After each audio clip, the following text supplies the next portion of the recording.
देख लो दोस्तों, इस सवाल का आंसर अगर आप भी 4 बता रहे हैं तो आपका भी आंसर गलत हो सकता है, क्योंकि इस तरह के सवाल में बहुत सारे स्टूडेंट फंसते हैं और इसका सवाल का आंसर 4 बताते हैं, लेकिन इसका वास्तव में आंसर 4 नहीं होगा।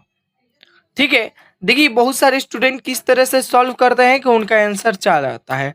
ठीक है, सॉल्व लिखकर यहाँ पर 8 माइनस 6 गुना 8 माइनस 6। देखिए 8 में से 6 घटाने पर कितना बच गया 2, और गुना यहाँ पर 8 में से 2 घटाने पर बच गया 2, और 2 में 2 से गुना किया जाए तो आंसर जो हुआ 4 आंसर हुआ। ठीक है, तो ये 4 आंसर अगर आप भी बताएंगे तो आपका आंसर जो होगा गलत होगा, ये आंसर नहीं होगा। ठीक है, देखिए इस सवाल को बनाने से पहले आप सभी को बोर्ड मास के नियम जानने पड़ेगा। आखिर में बोर्ड मास नियम क्या होता है? देखिए बोर्ड मास नियम क्या होता है भैया जानेंगे। देखिए बी का मतलब होता है ब्रैकेट। ब्रैकेट जो होता है 4 प्रकार के होता है, हिंदी में कहें तो कोष्टक। ब्रैकेट को कोष्टक कहा जाता है।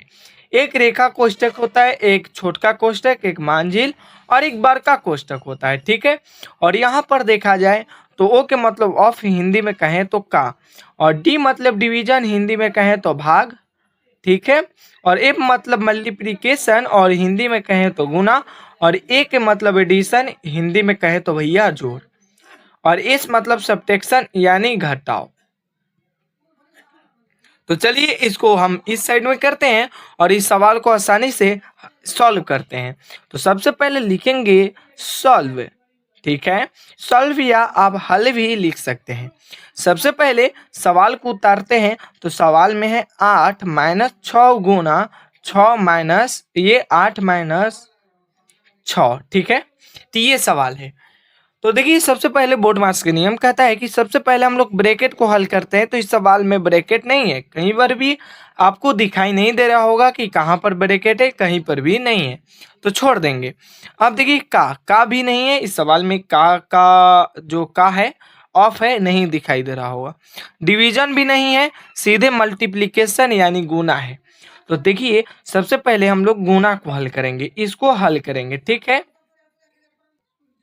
तो देखिए अगर 6 में 8 से गुना किया जाए तो कितना होगा 48, 8 छके 48, ये माइनस का चिन्ह है तो माइनस, और ये 8 होगा, इधर माइनस 6 होगा। ठीक है, यहाँ पर गुना किए हैं, 8 छके कितना होता है माइनस में 48, ये 8 उतारे हैं और इधर माइनस था, माइनस में 6 तो माइनस 6 उतारे हैं। देखिए अब आगे क्या करेंगे, अब इसको हम लोग माइनस 48 में से 8 घटाएंगे तो कितना बच गया माइनस में 40 बचेगा। ठीक है, और ये माइनस 6 है तो माइनस 6 होगा। अब देखिए माइनस 40 और माइनस 6 को जोड़ेंगे यानी ऐड करेंगे तो कितना होगा माइनस में 46 आंसर हो जाएगा। इसको जोड़िए, देखिए माइनस माइनस अगर चिन्ह रहेगा तो जुड़ेगा, तो ये कितना होगा 40 और 6 46, और ये माइनस में हो जाएगा। तो इसका आंसर जो होगा माइनस में 46 न कि 4। तो अगर 4 आंसर आएगा आपका भी तो गलत हो जाएगा। तो इसी कारण से आप लोग इस तरह के मेथड याद कर लीजिए कि किस तरह से सवाल को हल किया जाता है। ठीक है, तो हम उम्मीद करते हैं कि आप लोग आसानी से समझे होंगे और इस सवाल को अपने दोस्तों के पास भी शेयर कीजिए। अगर आप दोस्त के पास भी शेयर कर सकते हैं, नहीं तो ये दोस्त से सवाल पूछिए कि इतना इसका आंसर क्या होगा। वास्तव में आपका दोस्त 4 ही आंसर बताएगा। ठीक है, तो इसका आंसर सही माइनस 46 होगा। तो मिलते हैं अगले वीडियो में, तब के लिए धन्यवाद। जय हिंद, जय भारत, और वीडियो को लाइक करना मत भूलिएगा।